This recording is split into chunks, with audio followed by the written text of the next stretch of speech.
सोने चांदी के दो जादुई रास्ते। रचना अपनी माता पिता के साथ रहती थी। रचना के पिता एक गरीब मजदूर थे। वे उतना ही कमा पाते जिससे उनके घर का खर्चा चल सके। रचना पढ़ने में बहुत तेज थी। स्कूल में एक इंट्रेंस एग्जाम होता है जिसमें रचना फर्स्ट आती है और उसी से उसे स्कॉलरशिप मिलती है और उससे ही रचना अपने आगे की पढ़ाई पूरी करती है। रचना के स्कूल के सभी बच्चे बहुत अमीर घर से थे, इसीलिए वे हमेशा उसकी मजाक उड़ाते थे। लेकिन रचना बहुत ही दयालु लड़की थी। वह हमेशा दूसरों की मदद ही करती थी। एक दिन स्कूल के सभी बच्चे स्कूल जाते हैं और फिर टीचर बोलता है, बच्चों अगले हफ्ते हम सब पिकनिक पर जाने वाले हैं। जिस बच्चे को जाना है वह अपना नाम मेरे पास दर्ज करा ले। सभी बच्चे खुश हो जाते हैं। वह दिन भी आ जाता है जब सभी बच्चे पिकनिक पर जाते हैं। सभी बच्चे बहुत मस्ती करते हैं, लेकिन गलती से रचना और मनीषा जंगल में चली जाती हैं और वहां जाकर खो जाती हैं और आपस में बात करती हैं। रचना, हम कहीं खो गए हैं। रचना, हम अपने घर कैसे जाएंगे? हमारी टीचर कहाँ है? रचना दोनों थोड़ा और आगे जाती हैं। उन्हें दो रास्ते दिखाई देते हैं। उनमें से एक रास्ता सोने का रास्ता था तथा दूसरा रास्ता चांदी का रास्ता था। फिर रचना बोलती है, अरे मनीषा, यहाँ तो दो रास्ते हैं, हमें कौन सी रास्ता घर ले जाएगी?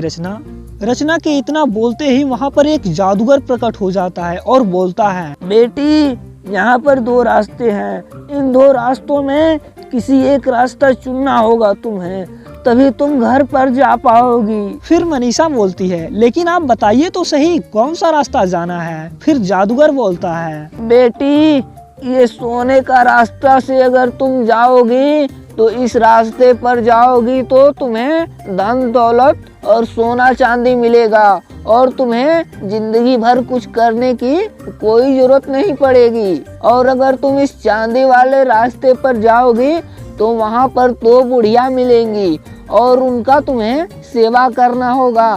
तुम्हें उनको अपने साथ ले जाना होगा और जिंदगी भर तुम्हें सेवा करनी होगी।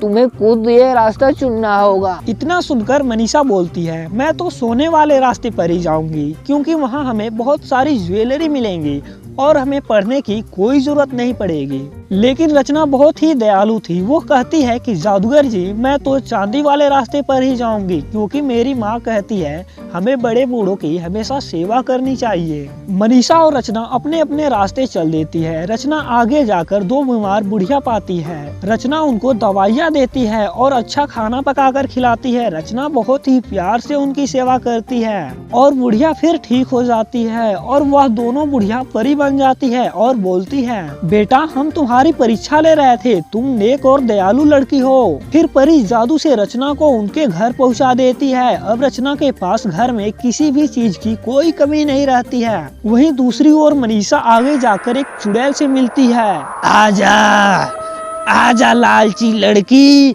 मुझे तेरा ही इंतजार था। और फिर चुड़ैल अपने जादू से उसे बंदी बना लेती है और मनीषा को बंदी बनाने के बाद अपना सारा काम कराती है और मनीषा वहीं पर फंस जाती है। वहीं दूसरी ओर रचना अपनी खुशी से पूरी जिंदगी बिताती है। दोस्तों इस कहानी से हमें यही सीख मिलता है कि लालच बुरी बला है, तो दोस्तों हमें लालच नहीं करनी चाहिए। अगर ये कहानी आपको अच्छी लगी तो वीडियो को लाइक जरूर करें और सब्सक्राइब करना न भूलें। मिलते हैं एक और नए वीडियो के साथ।